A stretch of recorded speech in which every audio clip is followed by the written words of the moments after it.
वही आयो भरोसो भारी, नहीं छोड़ू शरण तिहारी। मैं तो यह करा गुरु थाने, चरणा मेरा को माने। तन मन धन सब है तारो, चाहे शीश काट लो मारो। तन मन धन सब है तारो, चाहे शीश काट लो मारो। जन दरिया करे पुकारो, चरणों का कर धारो।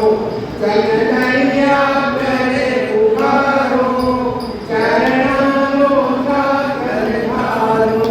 मैं उड़े कराऊं माने, चरणों में तेरा को माने।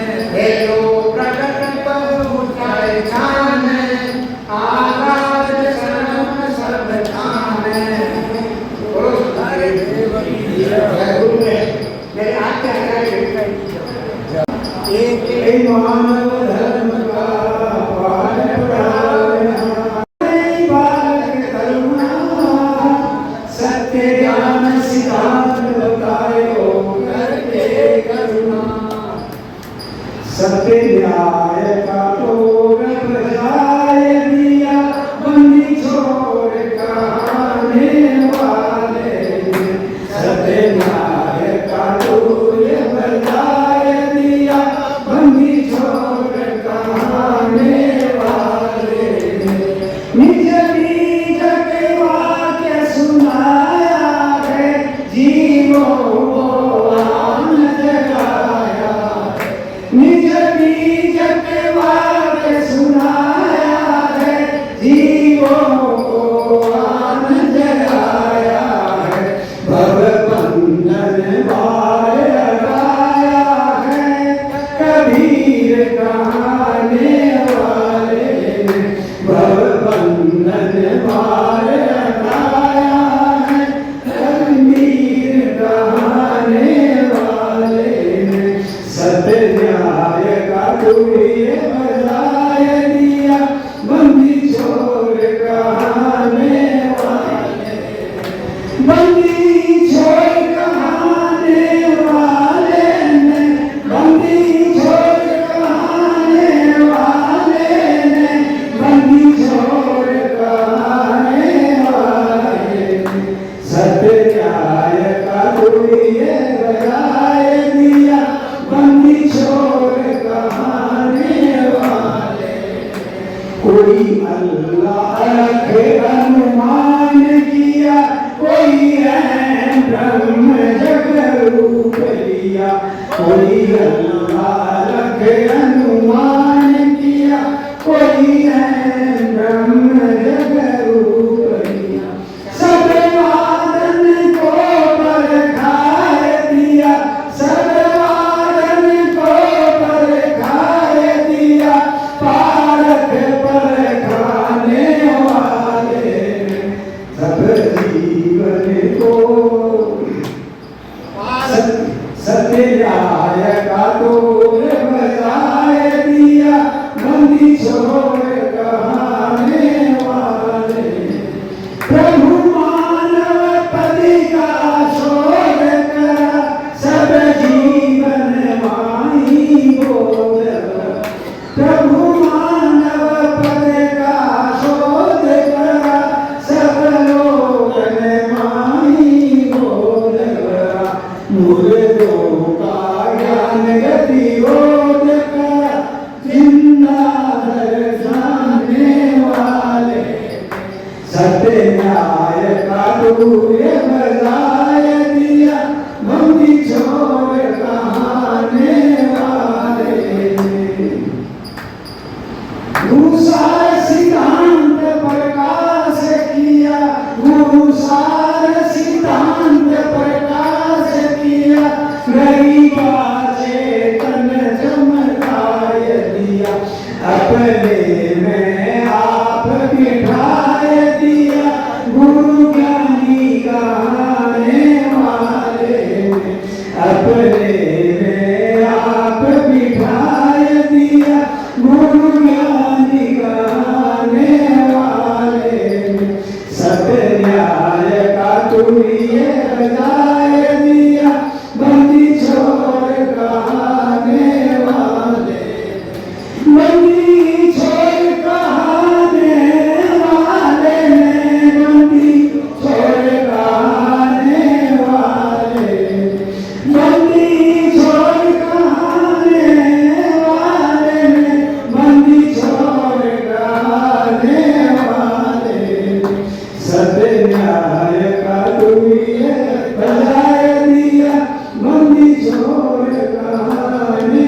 गुरुदेव की जय हो।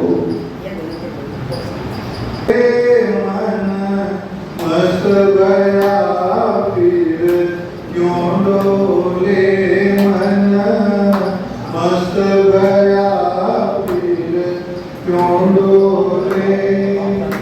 हीरा पायो गांठ गठियायो, हीरा पायो गांठ गठियायो। पाल पालवा को क्यों खोले मन, पाल पालवा को क्यों खोले मन। मस्त गया फिर क्यों डोले, मन मस्त गया फिर क्यों डोले। हल्की थी जब चढ़ी तराजू, हल्की थी जब चढ़ी तराजू। पूरा भाई तब क्यों तोले मन, पूरा भाई तब क्यों तोले मन।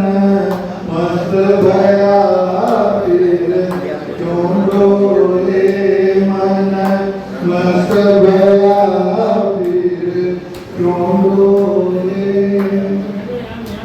भी अंसा पायो मान सरोवर, अंसा पायो मान सरोवर।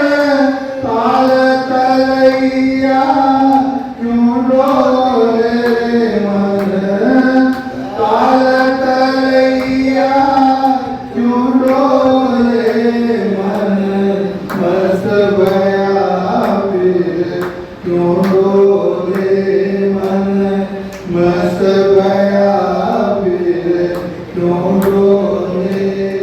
सुर कलारी वही मतवारी, सुर कलारी वही मतवारी।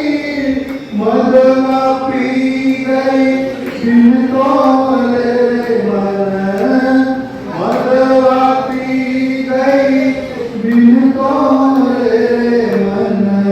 मस्त भया फिर क्यों डोले मन, मस्त भया फिर क्यों डोले। तेरा साहेब है घट भीतर, तेरा साहेब है घट भीतर। पालने ना क्यों खोले मन, पालने ना क्यों खोले मन। मस्त भया फिर क्यों डोले मन, मस्त भया फिर क्यों डोले। कहे कबीर सुनो बैसारो, कहे कबीर सुनो बैसारो। साहेब मिल गए तिलियोले मन, साहेब मिल गए तिलियोले मन। मस्त गया फिर क्यों डोले मन, मस्त गया फिर क्यों डोले मन। मस्त गया क्यों डोले।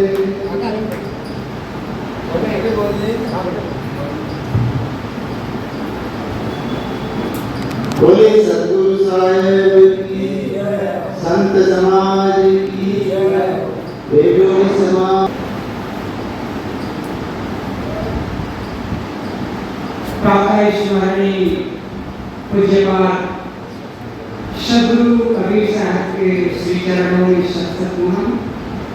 आज उनकी 428 28वीं जयंती के अवसर पर हम आप सब सद्गुरु कबीर आश्रम के प्रांगण में उपस्थित हैं और बड़े हर्ष और उल्लास के साथ कार्यक्रम के प्रारंभ में पारक ध्वजा का रोहन किया। तत्पश्चात हमारे कई भक्तों द्वारा सद्गुरु कबीर साहब की वाणी को भजन के द्वारा लाभ। हम आप सबका ये परम सौभाग्य है कि हम सद्गुरु कबीर साहब के परंपरा में जुड़े हुए, एक ऐसे संत जिन्होंने सत्य का मार्गदर्शन किया, एक ऐसे संत जिन्होंने मानवता का पाठ पढ़ा, एक ऐसे संत जिन्होंने भ्रम और अंधविश्वास का निरसन किया, एक ऐसे संत जिन्होंने भारत ही नहीं विश्व में अपना नाम विख्यात किया। ऐसे महान पुरुष सद्गुरु कबीर साहब की परंपरा में हम आप सब चल रहे हैं। तो सद्गुरु कबीर साहब के स्मरण में एक कविता प्रस्तुत करता हूँ। तत्पश्चात हमारे इस समिति के कबीर आश्रम समिति के अध्यक्ष श्री राम स्वरूप जी का कहना है कि आध्यात्मिक विषय, तो मैं रखूंगा। अभी हमारे भक्त श्री रासमंद से पधारे सुरेंद्र जी ने भजन रखा, उस भजन पर में विचार किया। किस आंचल में जन्म लिए तुम कोई पता नहीं पाया, पालन पोषण हुआ जहाँ पर पर्ण कोटि की छाया।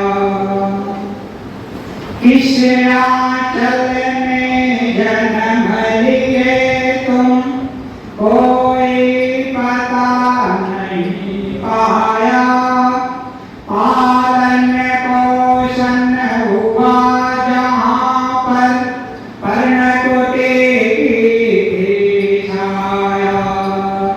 सब विधि से लाचार रहे तुम दुनिया की नजरों में, पर तुम तेरे साथ रहे फैल गई खबरों में। सब विधि से लाचार रहे तुम दुनिया की नजरों में, पर तुम तेरे साथ रहे फैल गए खबरों में। थे अनेक जन्मों के संचित भटक पड़े जीवन में, चकित रह गए मुल्ला पंडित देख हर जन जन में।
निर्भय और निष्पक्ष गिरा तेरी दुनिया से न्यारी।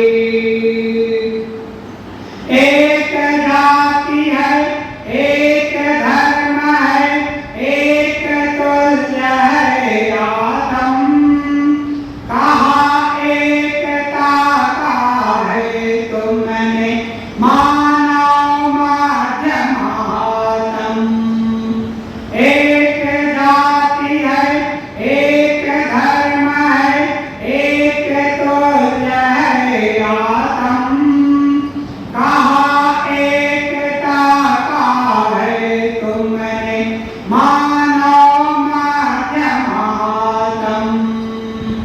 ज्येष्ठ पूर्णिमा की गर्मी में आए गर्मी लेकर, फटकारा सारे गंभीर को प्रेम फुहारा लेकर।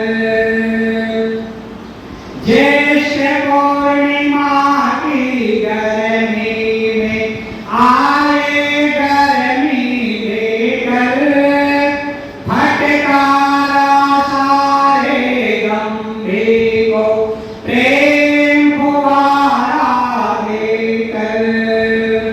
वज्रादपिते कठिन मगर कुसुमादपि कोमल मन था, रहे सत्य के पथिक सत्यदाता सत्य तेरा धन था। वज्रादपि थे कठिन मगर कुसुमादपि कोमल मन था, रहे सत्य के पथिक सत्यदाता सत्य तेरा धन था। है कबीर बेजोर सभा के मध्य सभी ज्ञानी की, है कबीर बेजोर सभा के मध्य सभी ज्ञानी की। बोलिए सद्गुरु कबीर साहिब की जय। ईश्वर में सबसे मार्मिक पंक्ति है, एक जाति है, एक धर्म है, एक तुल्य है आत्म, कहा एकता का है तुमने मानव मध्य आत्म। पूरे विश्व में मनुष्य की एकमात्र जाति है, एक जाति है, एक धर्म है, और पूरे मनुष्य मात्र का केवल एकमात्र धर्म है। कौन सा धर्म है? मानवता का। मनुष्यता का धर्म ही मनुष्य का असली धर्म है। किसी ने बहुत सुंदर कहा है, हिंदू के घर में जन्मा हिंदू कहलाया, मुस्लिम के घर में जन्मा मुस्लिम कहलाया, सिख ईसाई के घर में जन्मा सिख ईसाई कहलाया। अफसोस मगर मानव के गर्भ से जन्मा मानव न कहलाया, मानव न कहलाया। आदमी आज कोई हिंदू कहलाना चाहता है, कोई मुस्लिम कहलाना चाहता है, कोई सिख और ईसाई कहलाना चाहता है, कोई जैन और बौद्ध कहलाना चाहता है, और कोई ब्राह्मण या क्षत्रिय कहलाना चाहता है। किंतु आज अफसोस की बात है, आदमी इंसान कहलाना नहीं चाहता है, मनुष्य कहलाना नहीं चाहता है। इससे कभी शायद कहना पड़ गया, एक धर्म है, मनुष्य मात्र की केवल एक ही धर्म है, दूसरा कोई धर्म नहीं। एक धर्म है, एक तुल्य है आत्म, और सभी प्राणियों के अंदर बसने वाला जीवात्मा एक जैसे है। एक नहीं, एक होता है क्वांटिटी और दूसरा होता है क्वालिटी। क्वालिटी का तात्पर्य होता है गुण, और क्वांटिटी का अर्थ होता है संख्या। जीवात्मा संख्या में अनेक है, असंख्य है, लेकिन क्वांटिटी में क्वालिटी में, गुण में सभी की दशा, सभी का गुण एक है, एक तुल्य है आत्म। कहा एकता का है तुमने मानव मध्य महात्म। इसलिए सद्गुरु कबीर साहब ने उन्होंने एकता की बात कहा, समन्वय की बात कहा और प्रेम की बात कहा। तो ये ईश्वर का पद की जान थी। तो श्री रामचंद्र जी ने कहा है कि आज सद्गुरु कबीर साहब के इस समय आध्यात्मिक विषय पर आप विचार करें। तो अभी भजन हमने सुना, मन मस्त हुआ फिर क्यों बोले, हीरा पायो बाट कटियायो बाल बालवा को क्यों बोले। हल्की कीट चढ़ी तराजू पूर्ण भयातल क्यों तोले, सुनत करारी भई मतवारी मरवा पी गए दिल तोले, तेरा साहेब है घर भीतर बाहर नैना क्यों खोले। कहत कबीर सुनो भाई साधो साहेब मिल गए दिल खोले। अत्यंत मार्मिक पंक्ति है। सद्गुरु कबीर साहब इस पर में कहते हैं मन मस्त हुआ फिर क्यों बोले। आदमी का मन जब मस्त नहीं होता है, उद्विग्न होता है, चिंतित होता है, उलझा हुआ होता है, तो आदमी गुनगुनाता नहीं है। क्या करता है? गुनगुनाता है। एक होता है गुनगुनाना और दूसरा होता है गुनगुनाना। गुनगुनाना जानते हैं ना? आदमी के मन में जब गांठें होती है, दुख होता है, पीड़ा होती है, चिंता होती है या किसी बात को लेकर के उलझा हुआ होता है, तो आदमी जिसके पास भी बैठता है तो क्या करता है? गुनगुनाता है, अपनी दुख की बात करता है, किसी की द्वेष की बात करता है, किसी की बुराई की बात करता है। क्यों करता है? चित्त उलझा हुआ होता है। लेकिन कबीर साहब यहाँ तो बात नहीं कर रहे हैं, वो कह रहे हैं गुनगुनाने की बात कर रहे हैं। मन मस्त हुआ फिर क्यों बोले। जिस व्यक्ति का मन मस्त हो जाता है, किसमें मस्त होता है? दुनिया में नहीं, दुनिया के पदार्थों में नहीं, दुनिया के पद में नहीं, दुनिया की प्रतिष्ठा में नहीं, दुनिया के ऐश्वर्य में भी नहीं। फिर किसमें? आत्म स्थिति में मस्त हो जाता है, स्वरूप स्थिति में मस्त हो जाता है, मोक्ष दशा में जिसका मन स्थित हो जाता है। कबीर साहब कहते हैं मन मस्त हुआ फिर क्यों बोले। वहां फिर वाणी मौन हो जाती है। आत्म स्थिति तभी होता है जब वाणी और मन दोनों मौन हो जाता है। इसलिए सद्गुरु कबीर साहब ने शापी में और कहा है, तन थिर मन थिर वचन थिर सुरति निरति थिर होए, काई कबीर वा पलक ही कलप बराबर होए। कबीर साहब कहते हैं तन थिर, तन को स्थिर करके बैठो। शाम के सत्र में कल हम थोड़ी सी चर्चा में किया ध्यान के विषय में, तो उसी बात को लेकर कबीर साहब करें तन को स्थिर करके बैठो। तन थिर मन थिर, मन को शांत करो, वचन थिर, वाणी को शांत करो, तीनों स्थिर हो गया। तब कबीर साहब कहते हैं कहानी कबीर व पलक ही एक क्षण के लिए, एक क्षण मात्र आपका मन शांत हो जाता है, स्थिर हो जाता है, तो आपके कल को जीवन के बराबर हो। आपकी उम्र कितनी होती है? मनुष्य की उम्र कितनी होती है? ज्यादा से ज्यादा 100 वर्ष। और कबीर साहब क्या करें? यदि आपके जीवन में ध्यान का एक क्षण उद्घाटित हो गया, ध्यान में आपका मन एक क्षण लीन हो गया, तो वो क्षण, वो दशा, वो स्थिति आपके अनेकों जन्म की तुलना में बड़ा है। कहानी कबीर वा पलक ही कलक बराबर हो। कितनी बड़ी विशेषता है। उसी के लिए पूरा संसार दौड़ रहा है। तो दौड़ रहा है शांति के लिए, सुख के लिए, आनंद के लिए। वो कहाँ मिलता है? आत्म स्थिति में मिलता है, स्वरूप स्थिति में मिलता है। तो कवि साहब कहते हैं मन मस्त हुआ फिर क्यों बोले, हीरा पायो गांठ गड़ियायो बार बार वाको क्यों बोले।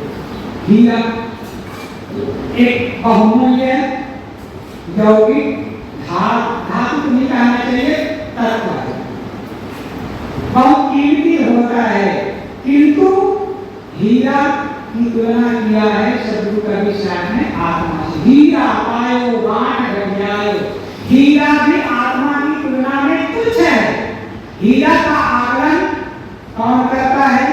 जीवात्मा करता है, लेकिन तुलना कुछ करना है तो हीरा की तुलना सदगुरु कबीर साहब करते हैं, क्योंकि हीरा बहुमूल्य भी होता है और ठोस भी होता है, वो घन की ठोकर से टूट नहीं सकता है, तब वो चमक देता है। ठीक वैसे ही आत्मा ज्ञान से ज्योति है, अखंड है, निरवय है, कभी वो नष्ट नहीं होता है, हीरे के समान।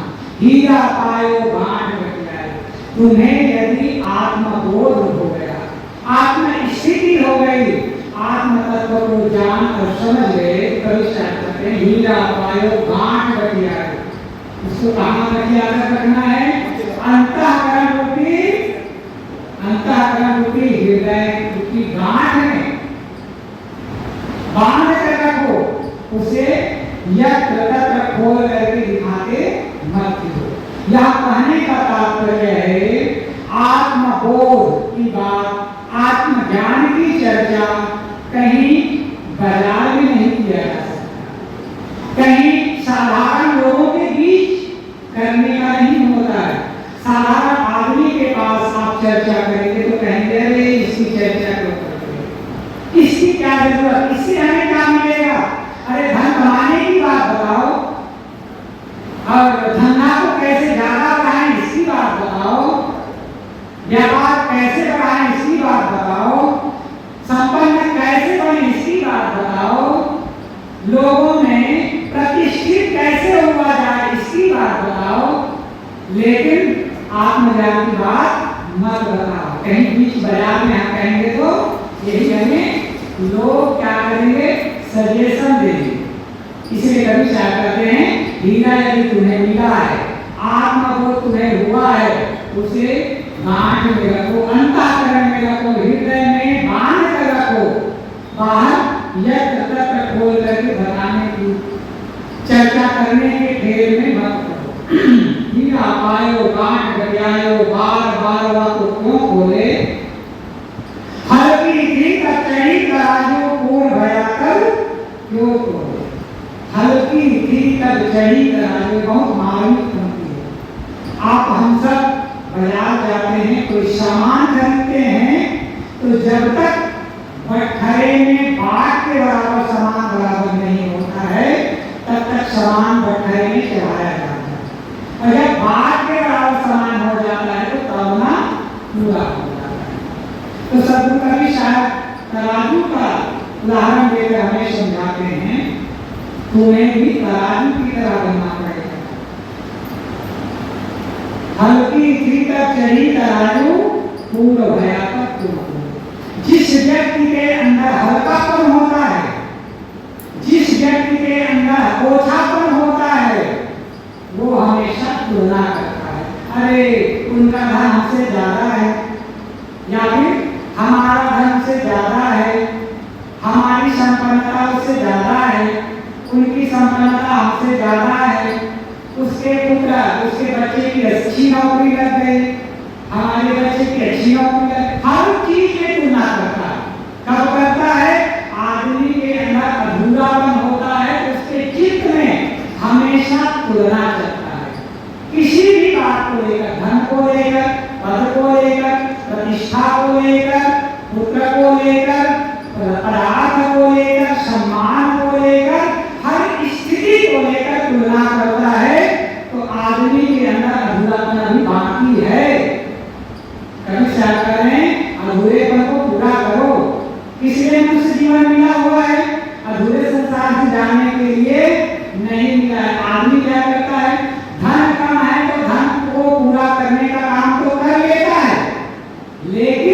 गिरते अधूरापन को आज आदमी पूरा करने का काम नहीं करता।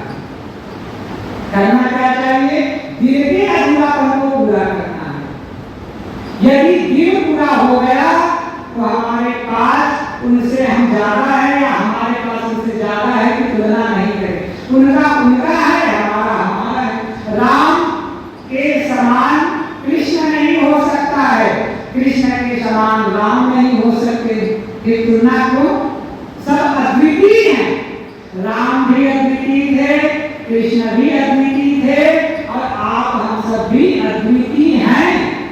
यदि हम अपने अद्वितीयपन को समझ लें, राम और कृष्ण कोई चार हाथ वाले तो होकर के नहीं है, वो भी अपने माँ के गर्भ से ही आए।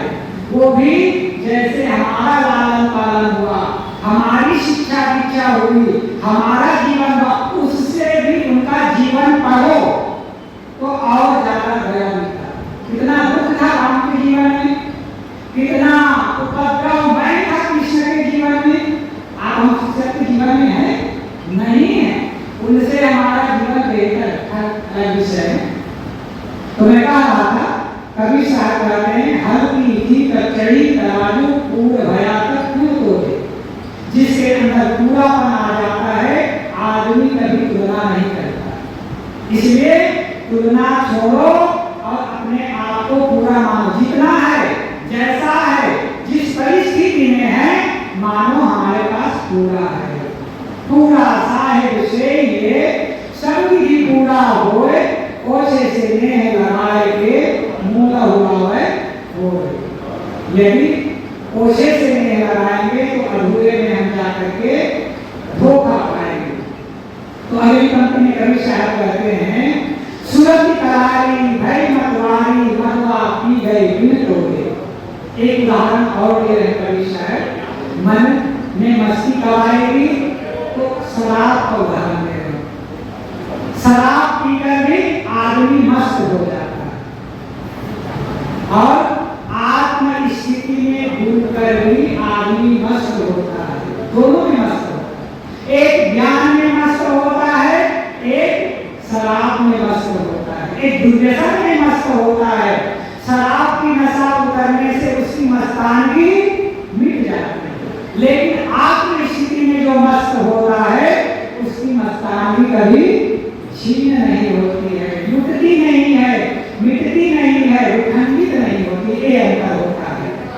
लेकिन कारण शत्रु कवि साहब शराब कर रहे हैं। सूरत कलारी, सभी मनुष्य की सूरत मन चित्त कैसा है? सूरत है, तलवारी के समान है। शराब बनाने वाली, शराब बेचने वाली को कहा जाता है तलवारी। तो हमारा मन कैसा हो, हमारी बुद्धि कैसा हो? तलवारी के समान हो। और मरुआ पी गई भी तो हमारा मन, हमारी सूरत, हमारी बुद्धि आत्मज्ञान की शराब, आत्मबोध की शराब अर्थात आत्म स्थिति खुमारी इतना पी ले कि वो कभी चित्त से उतरे ही ना। तो सूरत कलारी है मतवारी मरुआ पी गई भी तो तेरा साहेब है घट भीतर बाहर मैना तो तेरा साहेब, तेरा परमात्मा, तेरा स्वामी, जिसे तू पाना चाहता है, जिसे तू खोजता है। कहाँ खोजता है?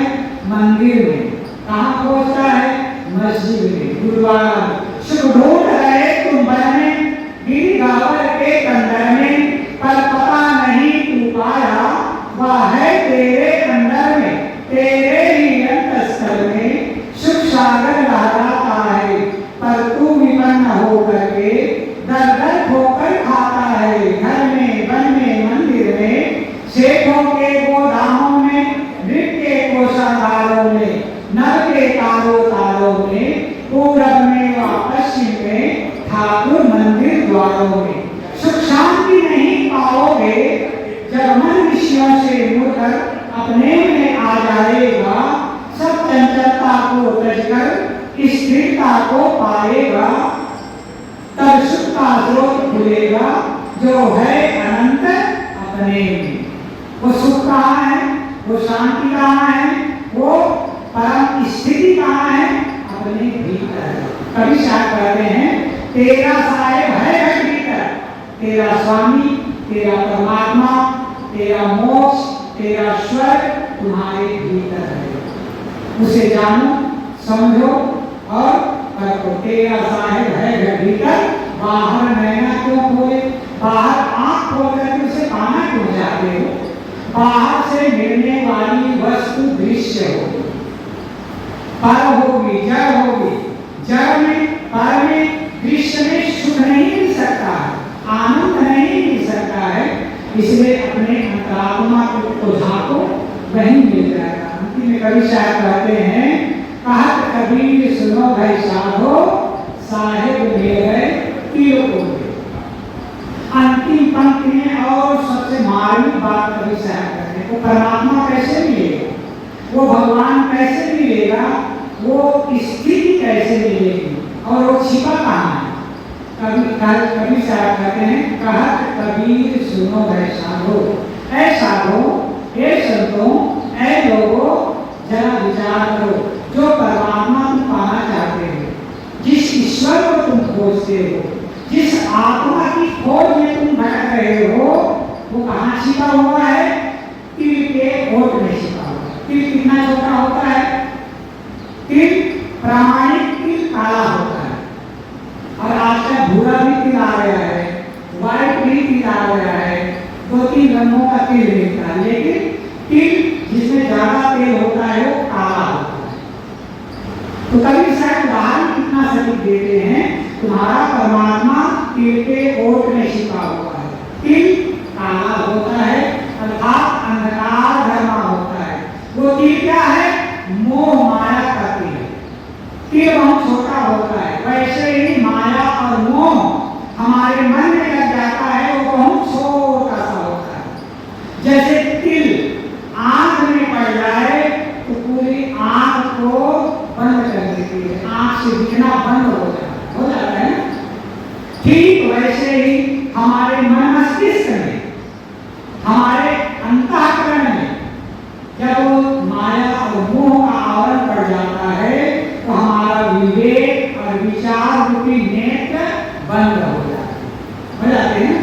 सबका अनुभव है, वो तिल है माया और मोह का तिल है, वो बहुत छोटा है, अंधकार धर्मा है, और वो पूरा मन मस्तिष्क को आच्छादित कर देता है अपने व्यामोह से।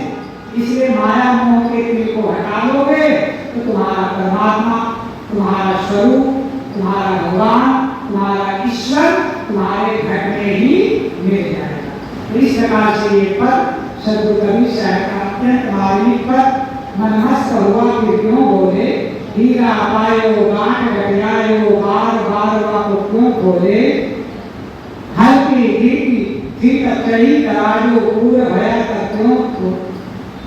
क्यों बोले, हंसा पायो मान सरोवर ताल कलैया क्यों बोले, सूरत कलारी भई मतवारी मतवा पी गए दिन तोले, तेरा साहिब है घर भीतर बाहर नैना क्यों खोले, कहत कबीर सुनो भाई साधो, साहिब मिल गए तीरों खोले।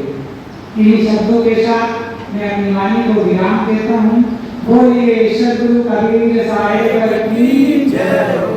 और शाम का सत्र करीब 4 बजे के आसपास, 4 बजे प्रारंभ होगा, 6 बजे तक चलेगा, और लेट से आएंगे तो लेट से प्रारंभ होगा और लेट तक चलेगा। बोलिए सद्गुरु